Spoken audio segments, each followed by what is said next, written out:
दोस्तों हाल फिलहाल मतलब पिछले कुछ दिनों से हमारे देश में एक शरबत को लेकर विवाद चल रहा है और इस विवाद को लेकर पॉलिटिक्स चरम सीमा पर है कि कुछ दिन पहले बाबा रामदेव ने अपने गुलाब के स्वाद वाला शरबत लॉन्च किया और उसके प्रचार के वीडियो में बाबा रामदेव रूह अफ़ज़ा, जिसके बारे में आज सबने सुना ही होगा, बहुत पुरानी ब्रांड है शरबत की, उस पर कटाक्ष करते नजर आए कि रूह अफ़ज़ा की जो बिक्री होती है उसका एक हिस्सा इस्लामिक चैरिटी और कथित आतंकवादी गतिविधियों में होता है। बाबा रामदेव ने अपने शरबत के प्रचार वीडियो में रूह अफ़ज़ा को लेकर शरबत जिहाद शब्द का भी इस्तेमाल किया। अपने इस वीडियो में बाबा रामदेव ने स्पष्ट तौर पर कहा कि एक मशहूर ब्रांड जो शरबत बेचती है, तो ये जो कंपनी है उसके मुनाफे से मस्जिदें और मदरसे बनाए जाते हैं। बाबा रामदेव ने इस शरबत ब्रांड को टॉयलेट क्लीनर के साथ भी कंपेयर कर दिया और ये कहा कि इस कोल्ड ड्रिंक जहर से अपने परिवार और अपने बच्चों को बचाएं। हाँ, बाबा रामदेव ने रूह अफ़ज़ा का नाम कहीं भी नहीं लिया, पर लोगों ने ये समझ लिया, लोगों ने ये माना कि ये रूह अफ़ज़ा को लेकर ही बात हो रही है या उसके ऊपर कटाक्ष हो रहा है। प्रहार जहर, दूसरी तरफ शरबत के नाम पर एक कंपनी है जो शरबत तो देती है, लेकिन वो शरबत से जो पैसा मिलता है उससे मदरसे और मस्जिदें बनवाती है। ठीक है, उनका मजहब है, लेकिन आप यदि वो शरबत पिएंगे तो मस्जिद और मदरसे बनेंगे, और पतंजलि का गुलाब का शरबत पीते हैं आप, ये शरबत पिएंगे आप तो गुरुकुल बनेंगे, आचार्य कुलम बनेगा, पतंजलि विश्वविद्यालय, भारतीय शिक्षा बोर्ड आगे बढ़ेगा।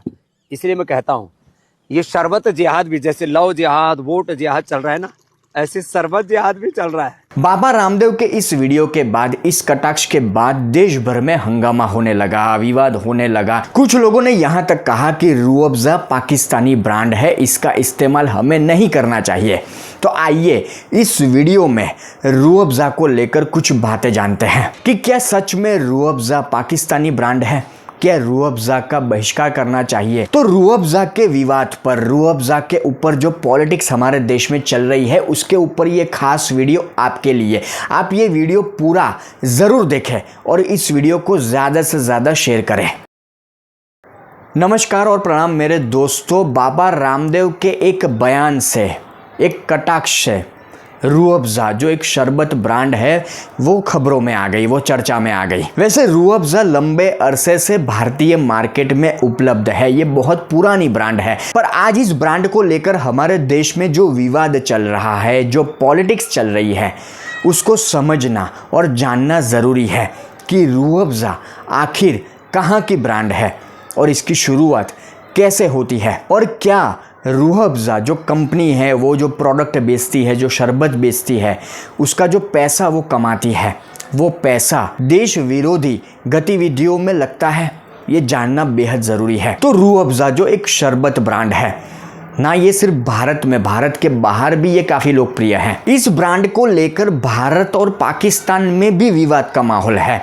क्योंकि विवाद इसलिए क्योंकि भारत और पाकिस्तान दोनों जगहों पर इसका उत्पादन होता है, दोनों ही देशों में इसका अपना एक ब्रांड है। 1947 में आज़ादी के वक्त जब भारत का विभाजन हुआ, भारत और पाकिस्तान अलग हुए, तो ये ब्रांड भी दो हिस्सों में बट गई। हालांकि भारत और पाकिस्तान दोनों जगहों पर बनने वाली ये ब्रांड, इसकी शिकायत लंबे अरसे के बाद सामने आई। शिकायत ये हुई कि पाकिस्तान में बनने वाली ये ब्रांड, ये रूह अफ़ज़ा भारत में बेची जा रही है, और इस मामले में दिल्ली हाईकोर्ट ने संज्ञान लेते हुए अमेज़न इंडिया जो ऑनलाइन प्लेटफॉर्म है, हम सब इसके बारे में जानते हैं, तो दिल्ली हाईकोर्ट ने अमेज़न इंडिया से अपने प्लेटफॉर्म से इस ब्रांड को हटाने का निर्देश दिया। और ना सिर्फ भारत और पाकिस्तान, कहा जाता है कि 1971 के बाद बांग्लादेश में भी रूह अफ़ज़ा बनती है, उसका उत्पादन वहां भी होता है। जानकारों की माने, इतिहास की माने तो रूह अफ़ज़ा जो ब्रांड है उसका आविष्कार हकीम हाफिज अब्दुल मजीद ने किया था। ये हकीम हाफिज दिल्ली में सालों पहले एक छोटा सा क्लिनिक चलाते थे। इन्हें यूनानी दवाओं में काफी गहरी रुचि थी, पर रूह अफ़ज़ा के आविष्कार के बाद जब भारत और पाकिस्तान का बंटवारा हुआ, तो जिन्होंने आविष्कार किया था हकीम अब्दुल हमीद, उन्होंने हिंदुस्तान को ही, भारत को ही अपना घर माना। पर इसके उलट उनके जो छोटे भाई थे हकीम मोहम्मद, जिन्होंने पाकिस्तान को चुना, वो पाकिस्तान चले गए। तो बस यहीं से रूह अफ़ज़ा दोनों देशों की ब्रांड बन गया, मतलब दोनों देशों में इसका उत्पादन होता है। अब रूह अफ़ज़ा जो हमदर्द लेबोरेटरीज की प्रोडक्ट है उसमें विवाद ये है, तो इस कंपनी का जो ट्रेडमार्क है हमदर्द लेबोरेटरीज वो भारत में इनके पास है और पाकिस्तान में भी ये ब्रांड चलती है, इसका उत्पादन होता है। पर रूह अफ़ज़ा के इतिहास को जानने के बाद ये जानना भी ज़रूरी है कि बाबा रामदेव ने जो आरोप या कटाक्ष इस कंपनी पर, इस प्रोडक्ट पर लगाया है कि आप इस प्रोडक्ट को खरीदेंगे तो इससे जो पैसा जाएगा वहाँ पर कंपनी के पास, उस पैसों से मस्जिदें बनेगी, मदरसे बनेंगे और उस पैसों का उपयोग देश विरोधी गतिविधियों में होता है। तो यहाँ पर जानने वाली और गौर करने वाली बात यह है कि 1947 में जब भारत और पाकिस्तान का बंटवारा हुआ, उसके बाद 1948 में हमदर्द इंडिया जो कंपनी है, जो ये ब्रांड बनाती है रूह अफ़ज़ा, वो गैर लाभकारी ट्रस्ट बन गया। 1948 में हमदर्द इंडिया एक वक़फ़ यानी गैर लाभकारी ट्रस्ट बन गया। इस कंपनी ने हमदर्द ने एक हमदर्द फाउंडेशन की स्थापना की जो ट्रस्ट, धर्म और शिक्षण से जुड़ा हुआ है। तो 1948 में जब हमदर्द गैर लाभकारी ट्रस्ट बना वक़फ़ की तरह, तो इसके बाद कंपनी का सारा मुनाफा इस फाउंडेशन को जाता है जो हमदर्द के द्वारा ही बनाया गया है। तो इस मामले को गौर से समझा जाए, इस विवाद को गौर से समझा जाए तो कहीं ना कहीं बाबा रामदेव की बात सही भी लगती है। हाँ, इस वीडियो के माध्यम से ये कहना मैं बिल्कुल नहीं चाह रहा कि ये जो फाउंडेशन है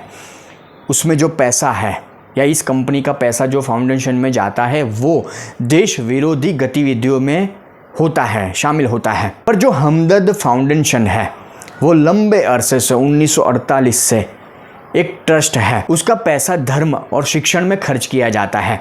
मतलब बाबा रामदेव की जो बात है, जो कटाक्ष उन्होंने इस ब्रांड को लेकर या उसकी प्रोडक्ट को लेकर किया है कि उस पैसों से मस्जिदें बनती है या मदरसे बनते हैं, तो कहीं ना कहीं वो बात 50% ले लीजिए सही तो लगती है। और आज ये ट्रस्ट जो बन चुका है वो गैर लाभकारी है, मतलब भारत सरकार का इसमें कोई हस्तक्षेप नहीं होगा या भारत सरकार को इससे कोई मुनाफा या फ़ायदा नहीं होता होगा। तो मेरे हिसाब से भारत सरकार को इस मामले में हस्तक्षेप करना चाहिए कि हमदर्द का जो ये लंबे अरसे से फाउंडेशन चल रहा है तो उसका पैसा कहाँ जाता है, इसके ऊपर भारत सरकार को एक कार्यवाही तो करनी ही चाहिए। मैं फिर एक बार दोहराना चाहूँगा इस वीडियो में कि मैं ये नहीं कहता कि ये जो फाउंडेशन है उसका पैसा देश विरोधी गतिविधियों में लगता है, पर बाबा रामदेव ने अगर इस तरह का कटाक्ष किया है, इतनी बड़ी बात, इतना बड़ा आरोप इस ब्रांड पर लगाया है, इसकी प्रोडक्ट पर लगाया है, तो इस मामले में सरकार को हस्तक्षेप करना चाहिए, सरकार को इस मामले में